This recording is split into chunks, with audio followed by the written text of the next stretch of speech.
And good morning. It is that time again. Man, this time flies so fast, but I guess it does when you're having fun. Dr. Mark Eckel, Harold H.B. Bell, sitting in this morning on Warp and Woof Radio, a show sponsored by Comenius Institute here at Indianapolis, Indiana, over at IUPUI, where we weave wisdom and knowledge. Dr. Mark, how are you, my partner? Doing really good, thanks. Looking forward to this discussion today on homelessness, an issue that we should all be interested in. Man, near and dear to my heart. We have so many people that are just a day away, a paycheck away, Mark. That's right. And when Rick Alvis, our special guest, who is with the Wheeler Mission, comes in today, hopefully you will be able to understand how you can maybe help or change your opinion about what you thought about the homeless people in Indiana. That's right. It's easy to drive by, not have an opinion, and look the other way, but it could be you. Yeah, that's right. Exactly. We're going to find out how many great people have had to suffer and deal with homelessness here in Indiana, and we're also going to talk from a spiritual and a knowledge level about what you should think, how you should feel about your contribution to making sure those who are homeless and without, what you can do to help. So when we come back, Warp and Woof Radio, we'll dive right in. This is Comenius Institute, RadioNext.tv, and the Cool Blue site. RadioNext.tv on the Cool Blue site. You are listening to Warp and Woof Radio, Comenius Institute-sponsored program where we like to combine wisdom, knowledge, and come straight out of Proverbs on you. Dr. Mark, tell them a little bit about Comenius. So before we dive into this dialogue, we'll have people understanding exactly what we do, who we are, and how we do it. So. There you go. So Comenius, John Amos Comenius, Moravian pastor, 16th century, was a great educator, actually considered today to be still the father of modern education. Comenius was somebody who believed in pansophy, which is wisdom throughout the whole earth. And so we are interested in that kind of idea. That is, that wisdom combined with the concepts out of Proverbs, and then, of course, seeing whatever we see in whatever area of life that we're interested in, we see the wisdom that comes through God's world and God's word that way. And so every single week, HB, we are encountering and dealing with all kinds of different ideas here. And I just love it every week. Every week, and it gets stronger and it gets better. And what I love more than anything, Mark, is that each week, it's almost kind of like the Bible. You know, when you read it and it starts tying itself together, and you're like, wow, that kind of makes sense from that book I read, just last week. And what we do is try to expose real quality information from the spiritual, from Scripture. And then show how it, parlays in real life. And that's right. What we're doing. That's Today what it's about. Is a very special show. Community is really all I'm about. All community, all the time, as you know. So we're touching on a subject matter where I've had to witness, had to deal with myself, homelessness. And we're talking about homelessness and the Wheeler Mission today.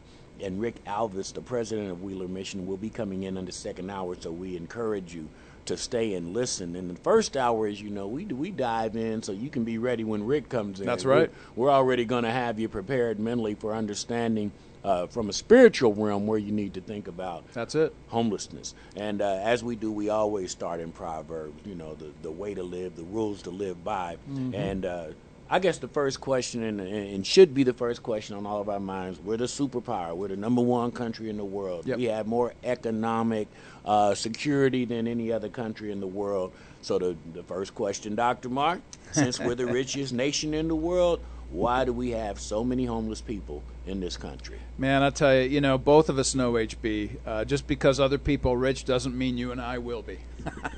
Now that you went deep on it, guy. Let me just say that again. Just because other people are rich doesn't mean you and I will be. A rich nation will have its share of poor folk.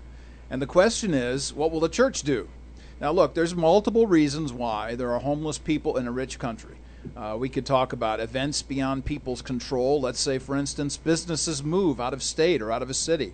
We could talk about what happens during a divorce when you divide monies. We could talk about poor money management. And by the way, this happens to even NFL football players. But frankly, I think that the biggest issue, and the one that's constantly emphasized, is the issue of joblessness. And I think that's really where we're coming from, our biggest concern. So just recently, this last week, Wish TV did a great overview of this, and I'd like to play a couple minutes of this from Wish TV. Listen closely here to the audio, as we deal with this. This is a television report on homelessness that has jumped 10% over the last year in Indianapolis.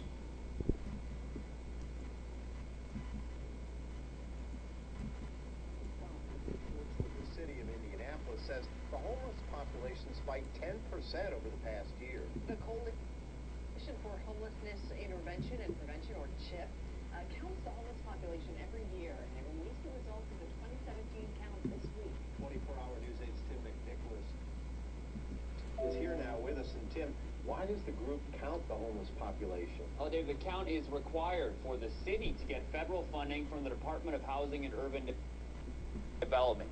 City leaders send the results to the federal government. Folks fighting homelessness say Indy needs that money now more than ever.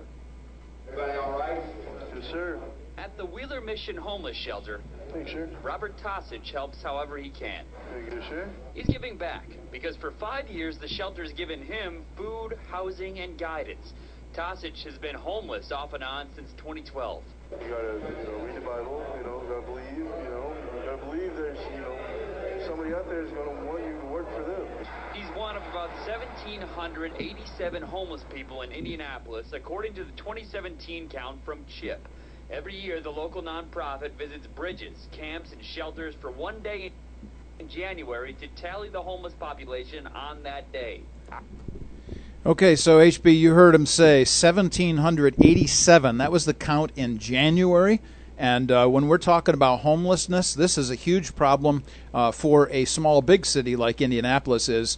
Certainly something that we need to be dealing with in our program like this. You know, Mark, and when they mention that number, and I always like to mention this to people, when we start talking about numbers where people have to expose their fragility, yes, we're getting probably about 60%, 70% accuracy from those people who really are versus those ones who say they are. That's a good reminder. That's just a good reminder, and so we have to keep that in mind pretty much in everything that we talk about, from mental health to drug addiction to homelessness. People are afraid to reveal That's right. themselves and the fragile nature that they might be living in. And so when we hear those atrocious numbers, man, it's more than that. That's right. It's more than that. So Proverbs always speaks to the problem of homelessness by talking about care for the poor. Please explain some of those scriptures and, Sure. and where we get that material from. Yeah, so there's a direct link between financial concerns, poverty, and homelessness. So when you talk about money, you need to talk also about the issue of the poor and those who don't have a place to live. So one of the things that, as I read some of these passages from Proverbs, listen to these kinds of concepts here. There are both the connections and the consequences for the poor person who sees and meets the needs of the poor. So let me just pause here and say, we already know there are poor people. What we need to do is we need to recognize that there are poor people. We need to see that there are poor people. We know we have a problem. We have a problem. Can we recognize we have a problem? That's just it. See, because sometimes we don't even go up to the mirror to look in our face and see. You know what I'm saying? So I think this is really important. This is the connection and the consequence for the person who sees and meets the needs of the poor. Here it is, in terms of God's image. Whoever despises his neighbor is a sinner, but blessed is he who is generous to the poor. That's 14:21 of Proverbs. So blessing comes to those who are generous to the poor. Here's another one. Whoever oppresses a poor man insults his maker, but he who is generous to the needy honors him. That's 14:31. This insult to his maker, again, remember that all people are made in God's image. And if that's true, then we are literally, when we don't take care of the poor, we are not taking care of the one who made us. The next one, whoever is generous to the poor lends to the Lord, and he will repay him for his deed. That's 19:17. So God is interested in seeing us take responsibility for what we have to do, and then down the road, the consequence for that will be that he will take care of us, the repayment for his deed. One more, 21:13 says, whoever closes his ear to the cry of the poor will himself call out, and not be answered. That's 21:13. So if we close our ear to the cry of the poor, God will close his ear to our cry when our time comes. Look out. Oh, you look out, man, because I'm going to send them to 13:13 in Corinthians as well. 'Cause I was Look at just you. in that. No, I was just in that yesterday, and it's ironic, was talking about the three things that God loves the most. And, Yeah. He loves faith, he loves, love, and he loves charity. And of those three, charity is the That's it. thing that he, admires most. So we have to remember, man, and we talk about it all the time. Right. Instead of asking what can I have, think what can I give. Right. And if we live by that model, then the things and the blessing that God has for you will be so overwhelming. Now, you just have to stay tough, though. Yeah. Good message, though. Last question of this first segment here, Mark. How should Christians be invested in the problem of homelessness in Indianapolis or in any city? Sure. So we have had a number of guests on the show who have committed themselves to helping others in need. Dennis Abrams, also from Wheeler Mission, has been in.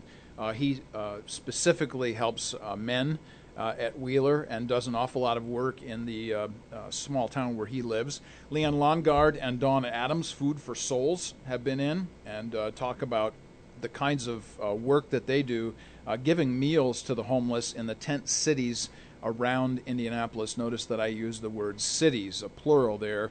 There are many different tent cities around Indianapolis. And we've had other folks in who have emphasized their kind of care for the city as well, not the least of which is Jim Striedelmeyer and Neighborhood Fellowship and the good work that they're doing down there, let's say, for instance, on Saturdays for free medical care. But all of that says this to us, that each of us can make a difference in different ways. Now, look, some people are hands-on, okay? That means that they're going to go out and they're going to do. Some people offer a hand up, that is in terms of giving. So they've got the finance maybe to go and give something to somebody that's going to go do the hands-on kind of work.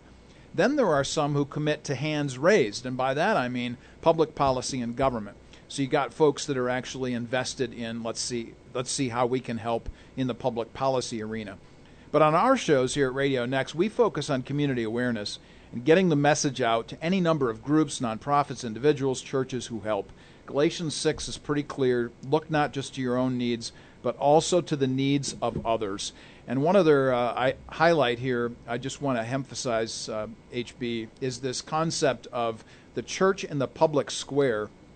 And I think it's really important for our listeners out there to highlight these kinds of things. We're going to be talking about this Baylor study from Texas, a Texas university, that talks about the kinds of things that are going on in cities around the United States. And one of the things that has been coming out of these studies is that faith-based organizations are in a unique position to treat the systemic issues that create homelessness. We'll be talking more about that in the next segment, but also with Rick Alvis as he comes in from Wheeler Mission. All right, man. Great information. And we'll come back and we're going to be talking about current events in life and how it pertains to the homeless issue going on right now in Indianapolis and across this country. You are listening to Warp and Woof Radio, Comenius Institute-sponsored program on RadioNext.tv. RadioNext.tv on the Cool Groove site. Getting deep in here, Dr. Martin. That is the late, great Al Jarreau, man. I found that back in the stash can a couple of days ago. I can never remember greatness. And we are here on Warp and Woof Radio, and we have been talking about in the first segment of the first hour about homelessness. And this is Mark, it's one of those things that's almost taboo to even talk about because so many people are kind of dealing with this. People don't want to talk about it. And it's amazing how many people are, and we talked about earlier, a day away, That's right. a week away, a pink slip away Right. from being homeless, and not only them but their families and people that are depending on them. So Yeah. I mean, this is a domino effect when we start talking about it. And I guess that leads us right to the current events, life's current events. Give us a general overview of how our culture treats homelessness and homeless people. Sure. I think it'd be fair to say that folks generally respond with this comment. That's the government's problem. I want to be really, really clear about this. We are the government, people. Do you remember a guy by the name of Abraham Lincoln saying that the government is by the people and for the people and of the people? I do believe so. Government and let's make this clear too. Government does not have money. Money is in my back pocket right now in my wallet. Tax dollars are government's money. So let me tell you this story. I was teaching an inner city group of young people a few years back, and they had just come from the welfare office. We now call it SNAP. And they were discussing all the different programs, and they were all very excited. We filled a whiteboard with all the good things the government can do. And then I said, I think we're approaching this the wrong way. And I erased the whiteboard, and I drew 6 concentric circles. And what I did was I put home right in the middle, and then I put church, and then I put community, and we went out to the federal government level. And the whole point that I was trying to drive home to these Christian young people was that if you start at the government level, the federal government level, you will never reach the internal concentric circle of the home. But if you start with the home, you can always go out to the government, the federal government money, which we are all contributing to in one way or another, because that is the Christian responsibility. So if you're with us in the first segment, we were talking about the emphasis of what we are responsible for, what we do, and our responsibility as the church is actually to help other people. One of the things that's really important to me is the subject of gleaning, which is from Leviticus chapter 19, and the idea is that God gave landowners the benefit of producing from the land that he had given to them, but at the same time also providing for the poor. Leviticus 19 says that they were supposed to leave all the edges and anything that fell on the ground for the poor people who were going to come in after them and then pick up those things that were left. I think it's really powerful and important for us to remember that if we are wrong, we are wrong if we begin with the government, and if we do, we are abdicating our personal and our church responsibility. There you go. You sound like you was running for office. I don't know if I could vote for you and say, hey. But no, seriously, and I see what you're saying, because too many times self-help is the best help.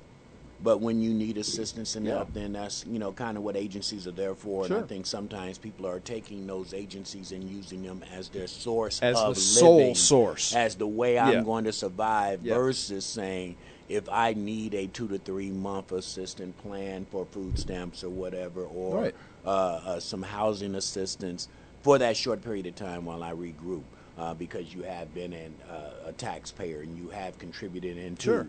There are those agencies. safety nets involved for us, I think, in the culture, and we don't want to displace those things. My concern is that we have a tendency to just focus on government instead of our personal responsibility. Absolutely. And I, I mention this sometimes, and I get cringes from, some of the people I work with, because, as an African American man, there tends to be a sense of almost entitlement for entitlements. Okay. If that makes any sense. Sure it does. Yeah. And it annoys me, because I said, okay, if someone is going to let you pay $12 for your rent, then I need to make sure property value is on the That's right. I mean, it's on the rise, baby, because the paint bucket and the brush that I bought you and the nail and the hammer that I bought you will make sure that this house that we are letting you have subsidized payment on, right, is going to still hold some value for the neighborhood and the people around you that live there. And that's a responsibility of self. That's huge. Huge. And sometimes we get it really confused with, and, like I say, entitlement to the entitlements. And those are lessons I think that we teach, though. Right. Because when you were born into a system like that, that's what you expect. That's what you know. And so, we've got to, this is a very delicate situation.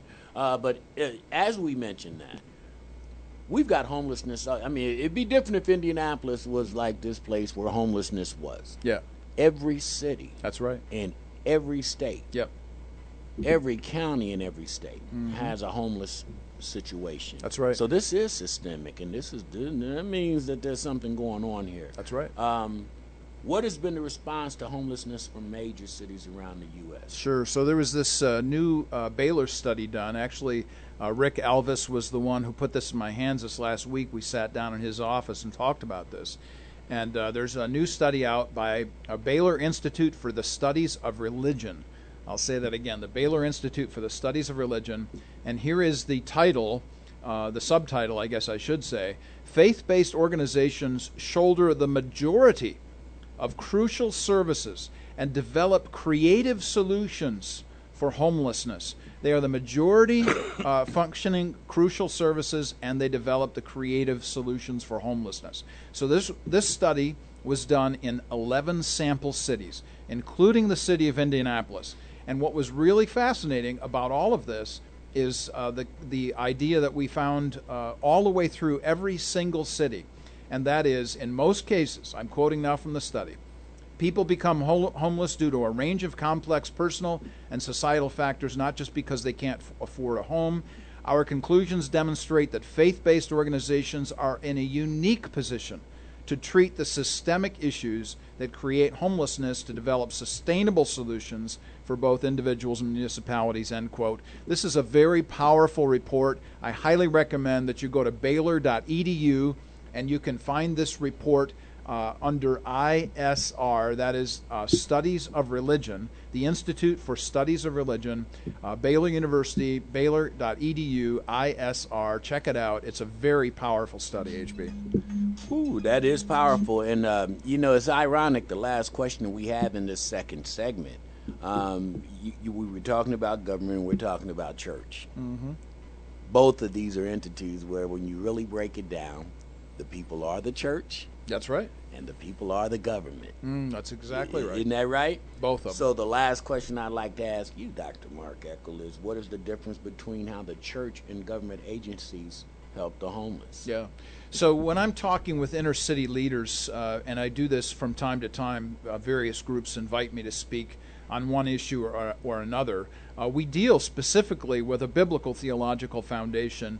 But then what we want to do, and as I've suggested in the earlier first segment, is that we don't, as Galatians 6 says, depend on just the needs of ourselves, but also the needs of others.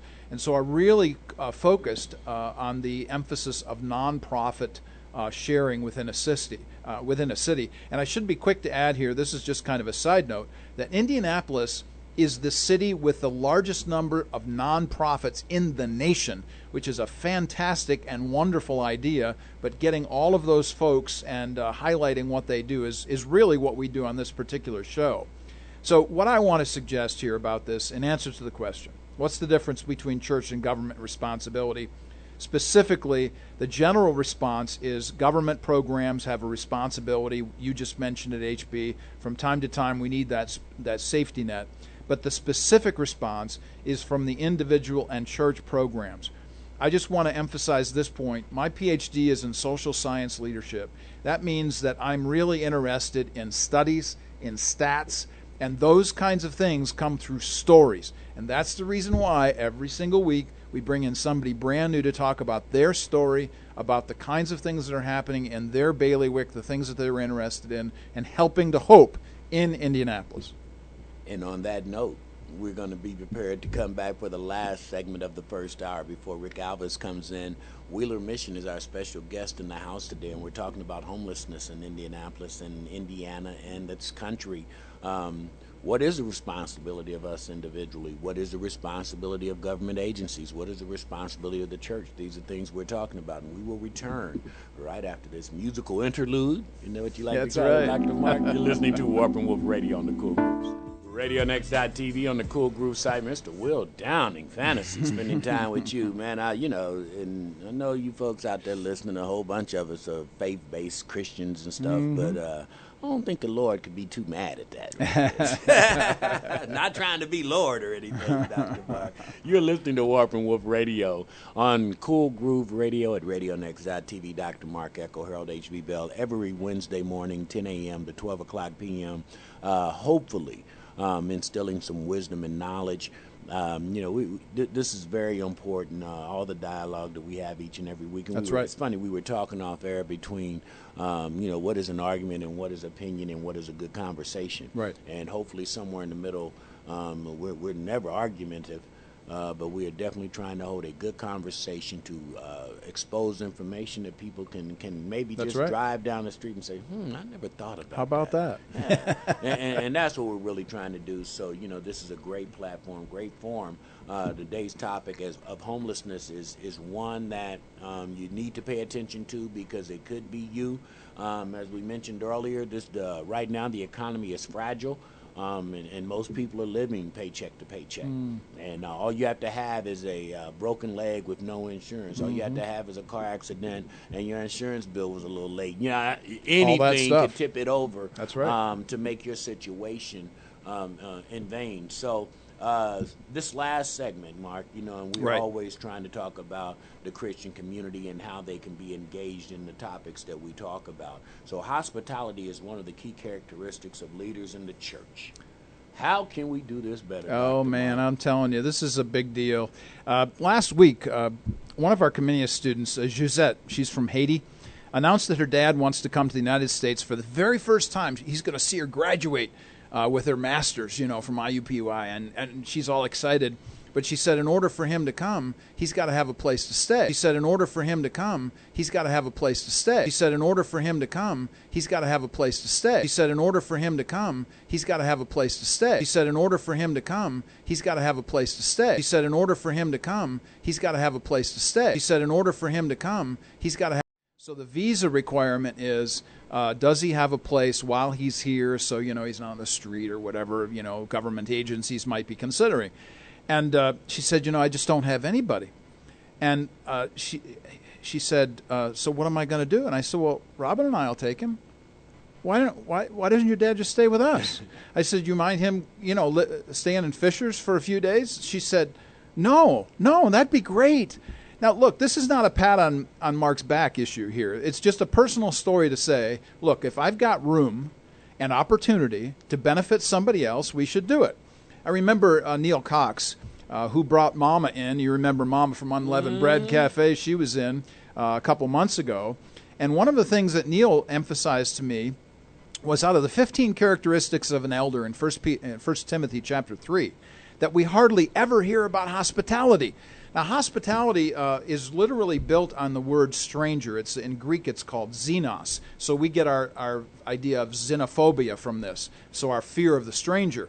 Well, the biblical focus of this for the elder and anybody else in the church is love of the stranger, philoxenia.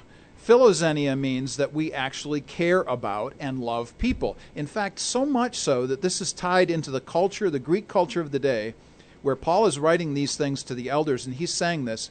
The Greeks of the day believed that you might entertain a god unaware. Now, this sounds vaguely like Hebrews 13. You remember entertaining angels unaware? Yeah. You and I talk about this all the time. So the idea of loving strangers, the love of strangers, philoxenia, is a very important concept here for us. And who most important to do this? The elders, the leaders in a church should open up their homes and be hospitable. Well, hold on, I need to give everybody about 5 seconds to digest all those Xenias. No, but seriously, it was ironic yesterday. I was up at the Indiana High School State Athletic Association building, and I'm a real gregarious guy. And when I walked in, the gentleman at the desk, they came in robust. Good morning. No, absolutely wasn't. So by the time I'm going to the conference room where we were meeting, young lady was sitting there. She said, "Do you know what? You made my day the way I heard you come in." That's great. I said, well, that's what I do. That's what you do. but are. Xenophobia, How about that? Get out of here. That's right. I'm telling you, I'm going to go out and use that today That's to right. impress somebody. What are some of the problems homeless folk sometimes have, which individuals cannot meet, Mark? I mean, we can try our best to be hospitable and do the things that we can do. But what are they dealing with sometimes that we just cannot help them with? Right. So there's a study that was just done actually on how poverty impacts the brain. This is from the Atlantic Monthly, the Atlantic magazine. I'd like to quote here from this. This is a really powerful statement. If anybody wants to get a sense of what this is, shoot me a message on Facebook or shoot me an email message at echo1957@gmail. This is how poverty impacts the brain. Quote, research suggests the limbic system, okay, this is within the nervous system of the human being, is constantly sending fear and stress messages to the prefrontal cortex. This is getting a little heavy, but hang in there with me. Which overloads its ability to solve problems, set goals, and complete tasks. This happens to everybody at some point, regardless of the class that you're in. But the overload can be prompted by any number of things, stressful day at work, family emergency, whatever. But people in poverty, however, I'm still quoting, have the added burden of ever-present stress. They're constantly struggling to make ends meet, often bracing themselves against class bias that adds extra strain or trauma to their daily lives. The science is clear. When the brain capacity is used up on worries and fears, there simply isn't as much bandwidth for other things, end quote. This is a very powerful and important study coming to us from the Atlantic magazine. So I want to just say a couple of things here in response to the question, can I interact with people's brains? Can I do brain studies on people? No. But what can I do to help eliminate the worries? Number one, we talk about this, HBU and I, all the time. Number one is housing, right? Absolutely. Number two, jobs. Yes. Number three, food. We need to be able to give people food and not have food deserts. But I'm going to say, as we always say on this program, it is the internal change beginning with the salvation of Jesus that is ultimately the most powerful, transcending hope that anybody can have. And that's the mind-changing element. That's right. That is changing the way you think. Getting to your part. Yep. What kind of movies about homelessness can be a powerful tool to move people to action? And name a few of them, and what would you recommend? Sure. So let me suggest one of the first times I remember seeing a homeless person on screen was an older movie, 1991, called Grand Canyon. There's a recurrent scene where a homeless man actually instructs a woman about taking care of a child who's been dumped in some bushes. It's very fascinating. If you can catch Grand Canyon, I think it's free on Netflix or Amazon Prime, whichever. But it really has some great statements in there about homelessness. Then there are some movies and documentaries. I'll mention a few. Homeless, just that title, Homeless, actually rates 8.5 on IMDb. That's the International Movie Database. And 8.5 is in the stratosphere as far as moviegoers are concerned. Anything like in the 7s or 8s, boy, you can count on it being a good film. And this movie, Homeless, is about a young man, 18 years of age, who navigates shelters after the death of his grandmother who's been caring for him. Another one is Homeless. This is spelled differently, Homme, and then the separate word less. And it's actually a documentary on the underbelly of the American dream. Then there's another movie called Homeless at Harvard. This sounds really weird, frankly, if you haven't seen this, but once you do, you'll appreciate it. Homeless at Harvard is actually a story of a woman whose name was Liz Murray, and she was somebody who was caught in between the switches and literally found herself living on the streets at Harvard University. The soloist, Jamie Foxx, we could talk about the problem of homelessness as it relates to mental disabilities and differences and the struggle that Jamie Foxx so well portrays on screen, the soloist. But one last one I'd like to highlight just before our break, and that is from a movie that a lot of folks, especially in the faith-based community, like to talk about, and that's the movie The Blind Side. And what we generally remember about The Blind Side is that here's this guy who becomes an NFL football player who's taken in by Christian folk. All of that is true. But guess what? He was homeless before he was taken in. He was living out of his car. And so I would highlight From the Streets to the NFL is actually a really powerful story here when we talk about somebody like Michael, who has actually done this really powerful story, one that needs to be seen once again, The Blind Side. Those are just a few, HB, that kind of come to my mind. Michael Orr certainly is one of those folks that kind of sets the stage for us with Rick Elvis coming in the second hour. You know, and I always hate to kind of dive in and pat on top, but I just think that In Pursuit of Happiness with Will Smith was one of the most powerful movies. Absolutely. From a homeless standpoint, Sure. And especially watching him have to deal with real life situations like taking care of a That's son. right. You know, and so when we start talking about movies like this, but the one common thread, perseverance, and overcoming, and making sure that you don't quit. And the Bible says it how many times? Just Least a ye few. not faint. Just a Least few. ye not faint. Yeah. We're going to come back and we're going to meet Mr. Rick Alvis, someone who is making sure that the homeless issue in Indianapolis and Indiana is being taken care of and adhered to and addressed.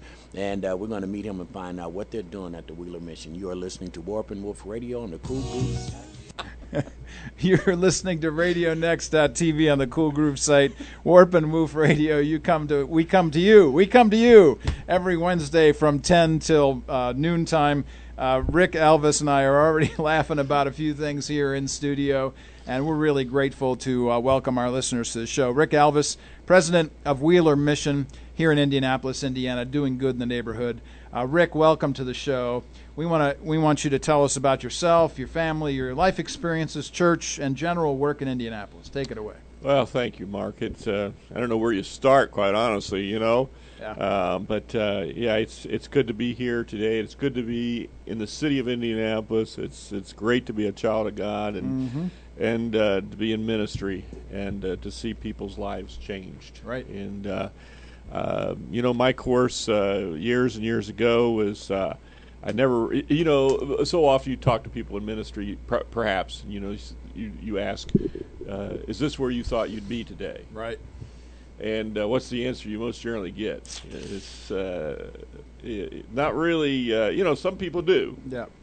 But I'm one of those guys that don't. It's I never expect to be here, especially in a mission as Wheeler. Because that was not how I was brought up. I was brought up in a little country church in central Ohio, and we had a definite kind of slur to our speech. Even my college professor wanted to know where I learned my English as a freshman, and I smart-mouthed her, and I said, in the hills of Ohio. Oh, no. And I put Ohio, not Ohio. And she didn't like that. But I was raised in a little country church and came to Christ when I was about 14 years old. And my desire really back in those days was to create a business and, stay around central Ohio and do my thing. And it was back in the beginning of cable TV antennas. And I've told my wife several times, I've reminded her, and of course she reminds me of other things. I said, if I would have stayed on that route, I'd be a multimillionaire today, because it was on the ground level of cable. Yeah. I mean, on the very ground level. And, of course, she reminds me, if that would have happened, I would have never met her. Oh, well, there you go. There's a slap for you. Yeah, exactly. So, anyhow, but that's when God began working in my heart about I'd gone out on actually with Teen Missions International. I don't know if you've heard of Teen Missions out of Florida. Yeah. And the founder and director, President Bob Bland, is a dear, dear friend of mine. Has been for many, many years, even before as I was a teenager as well. And he asked if I would join the staff of Teen Missions in Florida. And I was only probably about 19, 20 years old at the time. And I thought, why not? Sure. And so I went down there and was on staff for about 3 years, and that's where I met my wife. And it was there where God began to work in my heart about missions. Because I was raised in a little country church that didn't think about missions. It was all about the little country church. Yeah. And so I didn't really have I wasn't mission-minded at all. It was, missions was something foreign. I mean, totally foreign. And so after I joined Teen Missions and started seeing the world, you might say, South America, and seeing, third cultures, right. God began to open my eyes. And that's when we started praying and saying, God, do you want us to go into college? And because I didn't really think I was college material. So we did, and we went to college, and my wife and I got married after my freshman year at Fort Wayne Bible College. There you go. Which is now defunct. But I thought I'd go there for a year, and they could teach me everything they possibly could in a year, then I'd go back to the mission field. Well, after I got there and was there for a year, I thought, this isn't too bad. I kind of like this. And so I stayed a second year, and a third year, and a fourth year, and finally graduated, Nice. And so God really opened up my eyes, and it was actually during my senior year of college that I got involved with a rescue mission, and it was in Evansville, Indiana. And one of my profs said they're looking for somebody down there to direct their camp, and my minor is in Christian camping. Nice. So I thought, hey, this kind of folds right into what my goals are, and went down to Evansville, and lo and behold, I thought I'd be there maybe a couple years just to take a break from college.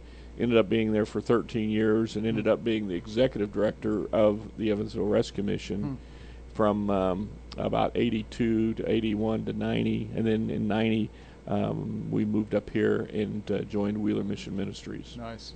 That's great. What a great journey that is for you. You're moved from one place to the next, but I'm especially caught by the fact that you wouldn't have met your wife if you had gone the other direction. That's true. Yeah. I mean, I would not have met her. Yeah. Well, that's a wonderful story for us to hear about.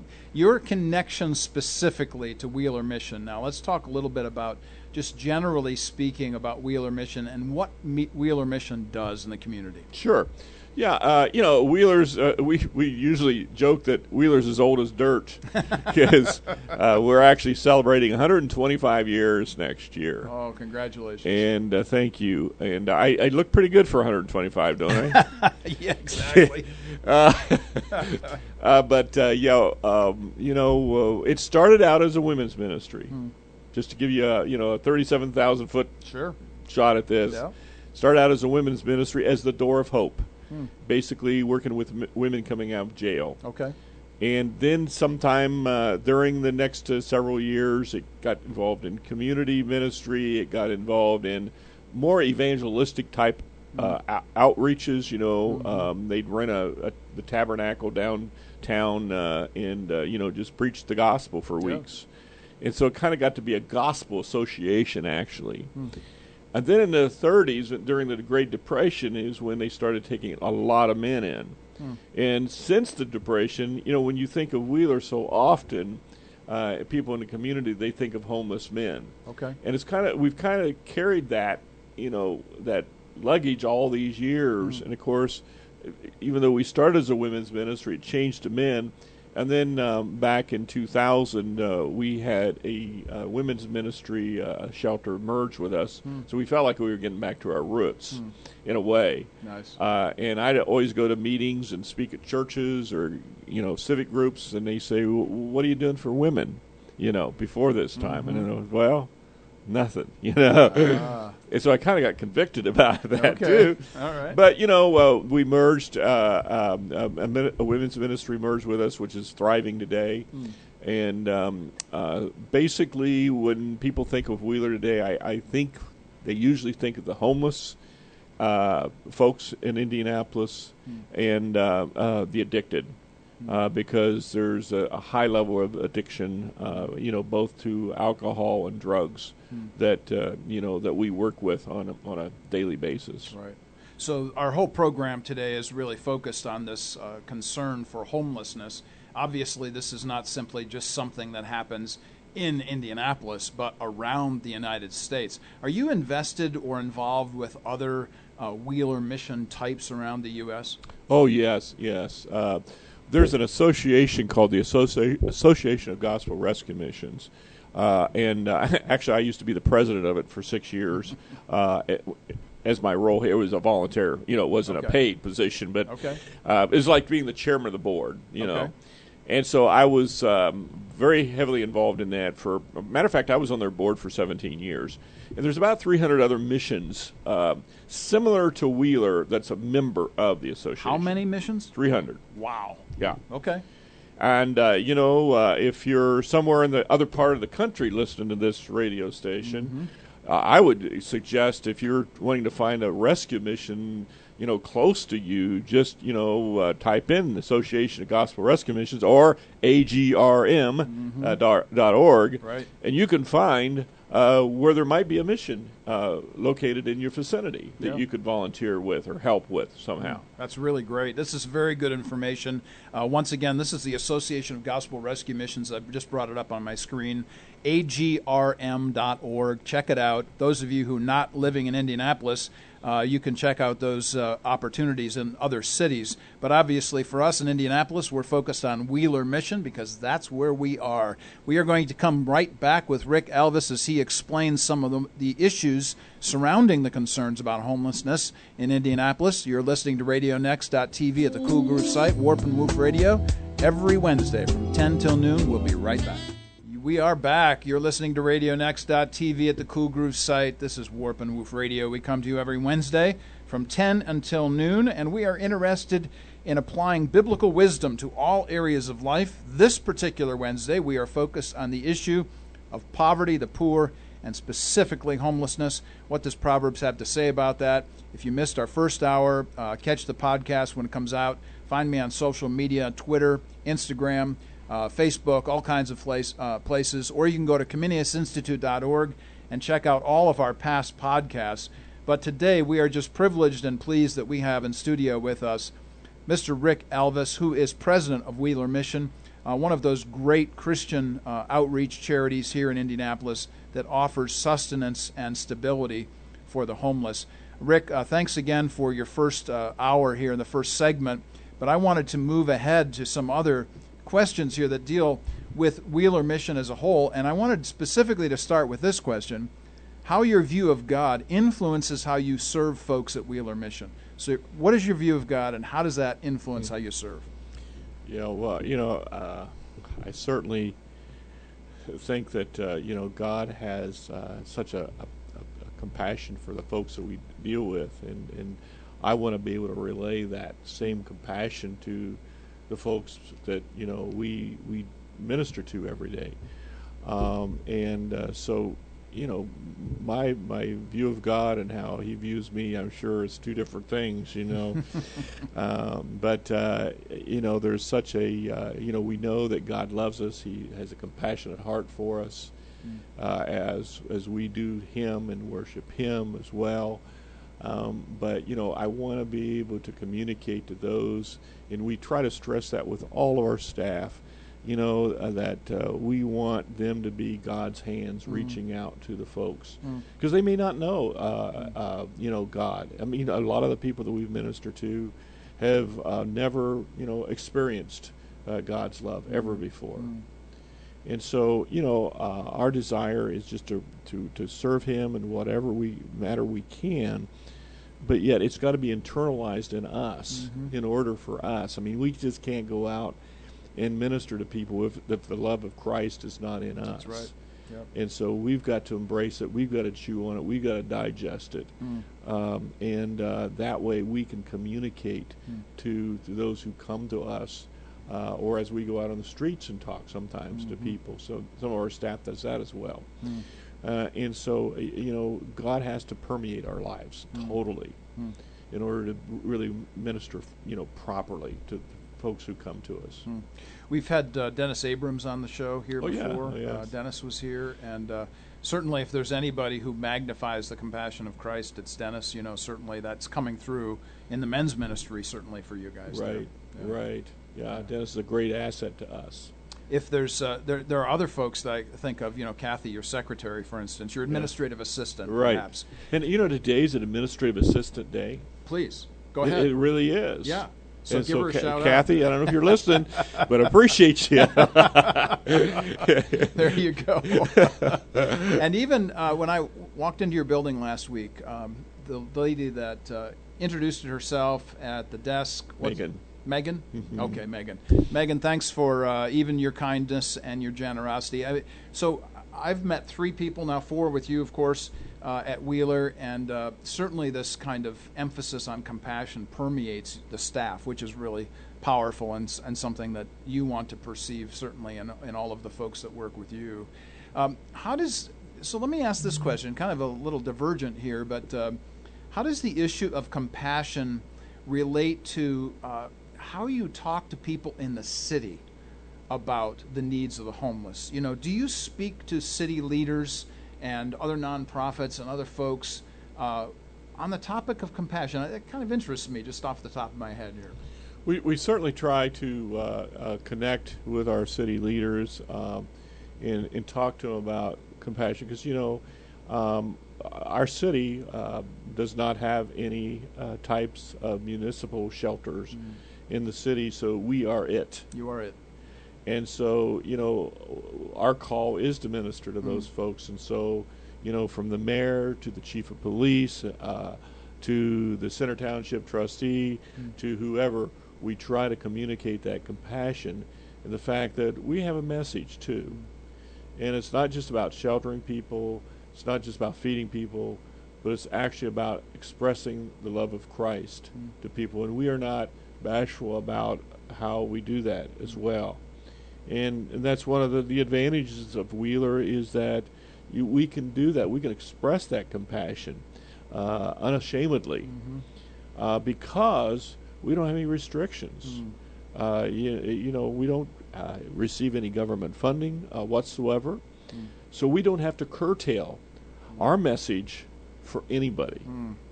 And so we talked a little bit about this in the first hour. We talked about the connection between government and church, and then the need, of course, for the church and persons within the church to take upon themselves the responsibility of this. So if we could just for a moment discuss that issue of what do you see as difficult from your perspective as a nonprofit leader in terms of taking government funds, the positives and the negatives of what that might look like? Yeah, and boy, we've struggled with this, through the years. Yeah. Because, our budget could probably be twice as big as it is right now if we would have decided to have taken government money. Because we were invited to the table. Back in the George Bush days, we were invited to the table. And we looked at it very seriously. We actually hired a firm in Washington, D.C. to look at what it would look like. And how we could do it. And we felt like we could have probably done twice as much outreach and to the population that we target, but we would have been curtailed with the gospel. So do we want to grow suddenly and have no Christian influence, or do we want to maintain not our smallness, but our smaller agenda or smaller budget, and be able to freely share the gospel of Christ, because we know the gospel is what changes the lives. That's right. If we put some men around this table, men and women who have been through our addiction recovery program, and let them have the microphone, they will tell you how blessed they've been because they've heard about Jesus in a mission like Wheeler, where we could freely share it. Whereas with the government, with funds, boy, there's restrictions. There's all kinds of entanglements. I wonder, as I'm sitting here listening to your good words about this, I wonder out loud to myself, if the funding that you might have had, maybe double as you suggest of what you might have had, if that's not even tripled or quadrupled or magnified in many more 10 to the 10 power kind of thing by the volunteers that you have in and around Wheeler. Talk about the volunteers. I mean, we have over 9,100 volunteers. Oh, say that again. 9,100. Oh, my word. Yeah. The reason I know these figures is we just did a survey, responded to a survey for Indiana University just last week. So I think it was 9,137 to be exact. My word. Now, these volunteers are people who may volunteer once a year or a couple times a year, but 65% of them volunteer on a regular basis. It might be a couple times a month, one time a month. And if we didn't have those volunteers, we would have to have double the staff that we have now. Our budget would go probably, you can figure, there's a formula that they say that you can figure that volunteers are worth something like, I think it was like $18 to $20 an hour or something like that. I don't recall that specific figure. So we had, I think, close to 45,000 volunteer hours last year. Wow. So think about that. Oh, multiply. my. I don't even know what that. I don't even know what that figure is. Yeah, exactly.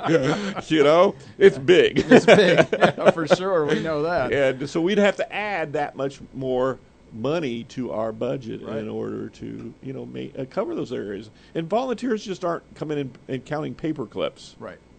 They're doing really Work. service Yeah. work, whether it's serving a meal, cleaning up, leading in a Bible study, preaching in the chapel, leading worship in a chapel, you name it. I mean, our volunteers are all over the place.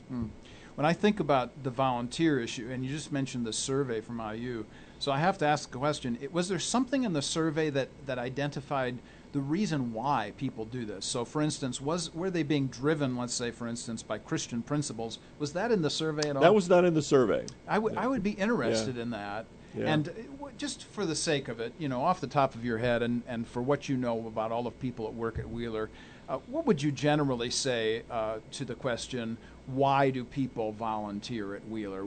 Is it driven by a Christian sense of loving God and loving their neighbor? Yes and no. Okay. We get people who really love the Lord and they want to serve, and they'll express that. Others come down and serve because they have an interest in humanity and just serving humanity. Okay. And we really encourage those people who are believers, who really want to get involved with us. We have a class called Wheeler 101. Wow. And it's about a 2.5 hour class, and it's taught different times during the month. And it talks about not only just Wheeler, but what are some of the causes of homelessness, and what's the landscape like in Indianapolis, and then it leads into the services of Wheeler. And so we actually have what we call high-impact volunteers. High-impact volunteers are those people who have to go through this course if they want, and they've got to sign our doctrinal statement. They have to agree with our philosophy and our ministry, and then they can teach Bible studies or lead in chapel. And because we are very particular about who leads in those ministry areas. Now, if you just want to come and serve a meal, not necessary to do that. All right. Well, these kinds of things are really powerful for everybody to hear about. And frankly, I just brought up my calculator here, so I'm going to give you the number. Your volunteer hours, you said 45,000? Yes. 45,000 volunteer hours at $20 a pop is $900,000. Yeah. I think that's the basis for your next essay coming out of Wheeler Mission. Quite honestly, I think that's low. Yeah. Our volunteers, Okay. I think, are worth far more. So if you're a volunteer, you're worth more than $18 or $20 an hour to us. If nothing else today, all of you who are listening who are Wheeler volunteers, we can say this: you are worth $1 million. That's right. Exactly. Let's get to that $1 million level. That's right. We got to go platinum on this thing. Yeah. No, this is really powerful and important. And for those of you who might have missed it with some of our laughter here, just highlighting again Wheeler 101, which is a class taught for 2.5 hours at Wheeler Mission during different periods of the month. And you can participate in that if you're so inclined about these kinds of things. I think it's really powerful, Rick, as you talk about this, that there are some people who are coming to Wheeler to serve, obviously out of Christian commitment and depth of principle and so on. But those who are maybe just coming to serve humanity, when I think about that, I think about going back to what you said about who God is. Don't you think that people are just generally driven, whether they agree with it, commit to it, or accede to it or not, that they really are driven by the image of God, whether they like it or not? Yes. Yeah. And our hope is when people come in like this and want to serve, they look around and they see the smiles on our staff faces and how joyful, hopefully, our staff is when they're serving. I know it can be tough at times. Sure. I get that. But they'll say, what is this all about? We look for opportunities to even lead our volunteers to Christ. Okay, there you go. This is the question that I tell my students all the time whenever we talk about these things. I say, ultimately, when you present a program or you participate in the life of a community or whatever it might be, eventually somebody is going to ask you this question: what makes you so different? And so there's the uniqueness that you were talking about earlier about Wheeler. Yeah. And what's really neat is our the men and women who graduate from our addiction recovery programs. A lot of them come into our servant leadership training program, Wonderful. where they come in and they just serve and others, and they have some really strong testimonies. And they can, a volunteer. We so often will have them share with volunteers that come in. Why are you here at Wheeler as an SLT? And usually when a new group comes in to volunteer, to serve a meal, we'll pull them together, get one of our guys in front of them, and just let him share his testimony. Nice. And it's not us preaching at them. Yes. This is why I'm here. This is how my life changed from a life of addiction to loving God and worshiping God and serving Him. That kind of emphasis is so cool. Well, when you were talking about this, the testimony issue, the story from the Gospels that just immediately popped into my mind was John 9, the story of the man born blind. And being confronted by the Pharisees, his response is, "Hey, man, I don't know. All I know is once I was blind and now I see." Yeah, exactly.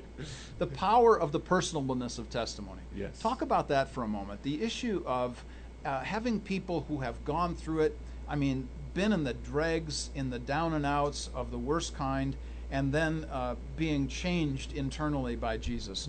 Talk about the personableness of that kind of testimony. Oh, that's just as powerful. When we see people, we've got men and women who are drug pushers, and the whole 9 yards, and involved in everything you can think that's imaginable.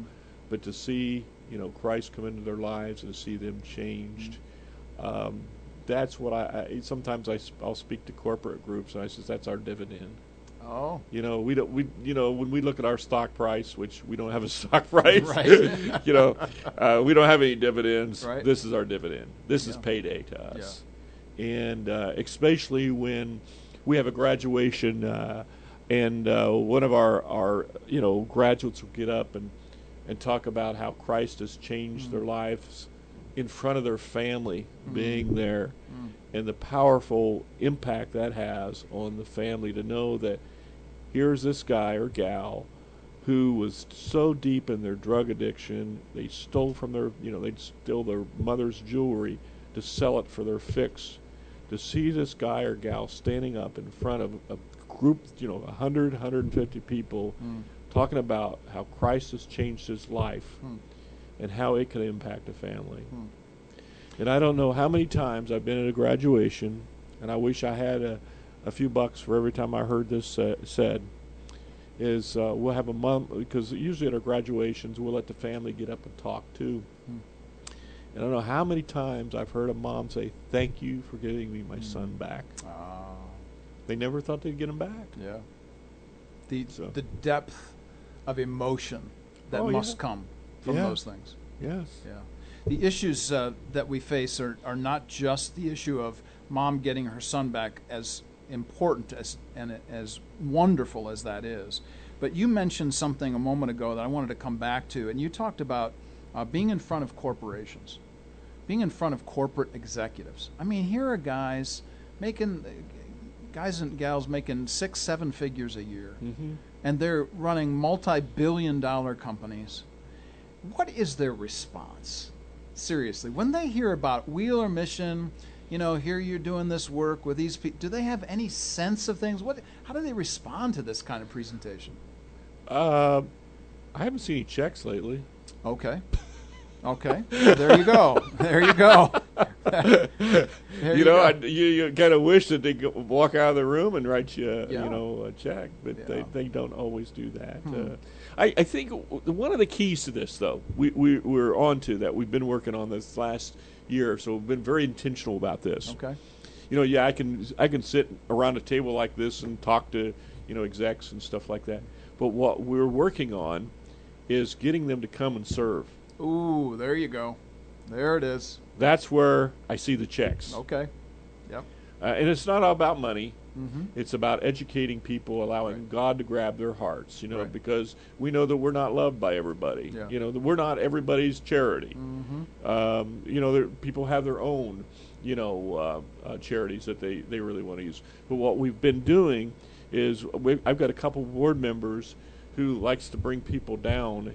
He'll bring 3 or 4 of his friends down who runs companies. Yeah. And they come down and they get involved. We put them back. We don't just put them serving a meal. They'll come down like at 5 o'clock, and they'll go out to our intake area. One of them will sit down at the computer, help intake people. Okay. Others will shadow a case manager as he walks around and deals with different situations. And these guys, and then afterwards, they've been there for about 4 hours. They'll go out to before they go home, they'll go out and they'll debrief. Oh, boy. Wow.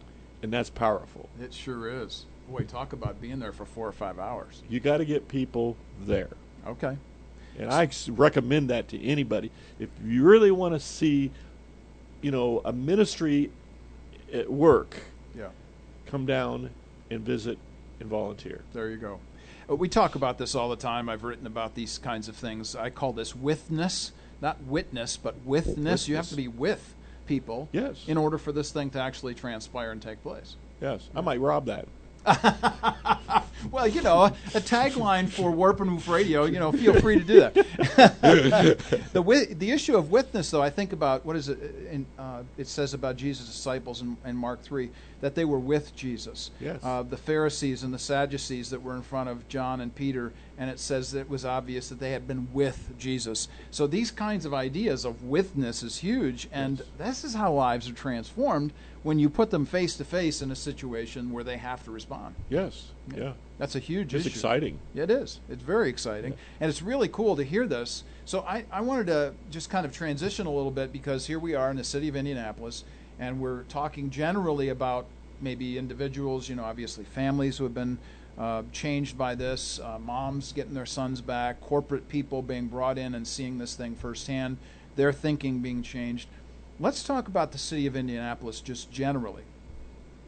You said earlier that Wheeler Mission is the one place that Indianapolis depends upon for taking care of the homeless population in Indianapolis. Can you give us just a general overview of how you're treated, how you're thought about? How do people communicate with you from the mayor's office? Those kinds of things that would give people a sense of this synthesis that you have of the city of Indianapolis. Well, we've come a long way in that area, Mark. When I came to Wheeler in 1990, the first day I was on the job, I had a social worker come in and said, "I don't like you. I don't like Wheeler." Wow. And kind of like, "I wish you weren't here." Okay, welcome to Indianapolis, So I just kind of shrugged it off and, went on my way. Since that time, over these last 27 years, I think that Wheeler has gotten a really great reputation in the community, not just among the churches, but among the community leaders. And then this study that was recently released, the Baylor study, really emphasized the fact that if Wheeler was not in the community, Indianapolis would be in a big heap of trouble. I sat down a couple, 3 years ago with our former mayor of Indy and told him, expressed to him about, the impact that we're having. And I said, if the city did this, I said, you'd be talking, $20 million that you'd have to come up with in the city budget. And he says, no, it'd be probably more like $30 million. Wow. Because government does not do things cheap. Yep. And they're not, and their outcomes, their results are not nearly what we have. Because I think even city government understands that it takes people's hearts and lives to change. You can put them in a house, you can put a roof over their head, but unless they have some other support services wrapped around them, they're going to relapse right back out into the community again. And this is the transformation that Jesus affords. Exactly. Yeah. And this is what your focus is, obviously a focus of all of us who claim the name of Jesus. that specifically want to serve the Indianapolis community. This is a huge issue for all of us, I think, one that we shouldn't sidestep, one that we highlighted, of course, in the first hour as we were kind of prepping as you were coming into the show. So you see where the people in the city literally see the need and know what would happen if you guys weren't there. We hope they do. Okay. I mean, we've been beating it here, especially since we got the Baylor study. Baylor study, yes. Because that really strengthened our argument Okay. and what we've been saying for years. Okay. And is this something now that you put in the hands of folks in city leadership? Yes. Okay. Yes. We have given a copy of this to as many people as we can. We have an event coming up on May the 9th that the Sagamore Institute is hosting. Great. We're actually bringing the author in, and he's going to make a presentation. Okay. Hopefully to our city leaders and others, funders and that. But the study basically stated that in Indianapolis, and there was only 11 cities that they surveyed, so it's just a small fraction of America, really, that 77% of all the beds in Indianapolis are provided by faith-based organizations. There you go. Of that 77%, Wheeler provides over 51% of those beds. Wow. And so we are a major force in the city. And if we were to shut down, you'd see the result, which that's not what we would do. Right. This is what God called us to do, Right. and to minister to these folks, not just to provide shelter. Anybody can provide shelter and food. I mean, I've said anybody can do that, but Wheeler brings that particular aspect of the gospel of Christ to people. And that's what it's all about to us. Yes. The food and shelter, to me, Mark, is a platform. It's a platform that we can get people at their point of need and point them to Jesus. And, we run, in the wintertime, we're running 600 to 700 people a night. Wow. That we have the opportunity to share the gospel of Christ with. There you go. This sounds vaguely like Jesus, go into the highways and byways and invite them in. Yes. Yeah. Yeah. How about that? Being biblical, isn't Yeah. that something? Yes. How about that? Yeah. So when we're talking about the transformational power of Jesus, that this thing is going to change people from the inside out, and your point is that anybody can provide food, anybody can provide a bed, and so on. Your point is that it's the internal change in people's lives that then provide the basis for the external changes they need. Definitely. The internal has to change. Government can't do that. I've heard that over and over and over again from our own government officials. Both, Vice President Mike Pence, he's a testimony to that. That's as right. well. And he'll say that government can't do it. But faith-based organizations that truly share the gospel of Christ, who can lead people to Christ. It's not us. Right. It's Jesus doing it. We have no power to do anything except point them to the one who we know can change their heart. And so once they've done that, and they can begin to see the power of Christ working in them, it's a miracle. Because a lot of the people we deal with never been in church ever before. So the adversary is against us not only through the lives of the individuals who have been hijacked in the oppression that principalities and powers bring into their lives, but we also face the external problem of the oppression, sometimes the principalities and powers within institutional structures. Yes, exactly. Yeah. And this is going to be an ongoing work, obviously, for you. This isn't something that you're just going to, pick up your marbles and go home here. This is something you're going to be here for the long haul. Yeah.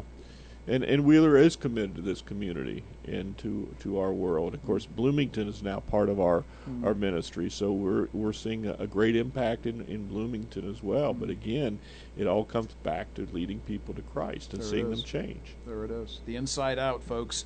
The emphasis is always going to be the same. Rick, just before we close out here for today, What are your final words, last words you want to leave with folks that you think they need to hear before we take off? Well, I really think that if and I'm the paid gun, so I can say this. If people really want to hear more about the homeless or learn more about the homeless, I really think we have a wonderful website to help do that. Or you can go to the earlier website we mentioned, agrm.org, and on a national level, and Canadian level too. If there's Canadians listening here today too, it branches up into Canada, there's lots of stuff out there that can be learned, as you know, on websites and that. And so our website is extremely thorough, and there's links to other organizations as well. If they're really wanting to get involved locally here in Indianapolis, I would say look at our website. Look at even the Wheeler 101. Get connected there. Right. And if you want to volunteer, actually, people ask me, well, how do I go about volunteering? Look at our website. Look at the website. And there's a whole volunteer. We've just put this online just this year, and where you can go in and you can volunteer. And you don't even have to talk to anybody. People don't want to talk to anybody anymore. You don't want to text or whatever. And so the system is set up to go online and register. Yeah, that's great stuff. So I recommend pushing you towards the website. And the call letters for the website one more time. WheelerMission.org is our website. More time. WheelerMission.org is our website. More time. WheelerMission.org is our website. More time. WheelerMission.org is our website. More time. WheelerMission.org is our website. More time. WheelerMission.org is our website. More time. WheelerMission.org. And, but agrm.org is the other. Okay, very good. You've been listening to Rick Alvis this morning. He's the president of Wheeler Mission. This has been a great show talking about the issue of homelessness and the importance of all of the folks that are invested there. And don't forget, if you're listening and you're a volunteer for Wheeler Mission, you are worth $1 million. That is really important, powerful stuff. Rick's going to be emphasizing that from here on out. You have been listening to RadioNext.tv at the Cool Groove site, Warp and Woof Radio. We come to you every Wednesday morning from 10 until noon. And next week, I have to promo this, we are going to be hearing from folks at Purposeful Design. Dan Mays, David Palmer in charge of folks, the emphasis down there, doing wonderful good stuff. Dan and two of his co-workers, Jeremy and Vince, are going to be with us next week. Can't wait for that show. It's going to be fantastic stuff. And then the week after, you will not want to miss. All moms, dads, and grandparents are going to be on board to hear the 2-hour roundtable with the Comenius Institute students down at IUPUI. We'll have 4, 5, 6, 7 of them around the table and sharing their stories from this last year at IUPUI. Been glad to be with you this morning. This is Warp and Woof Radio. We'll see you next week.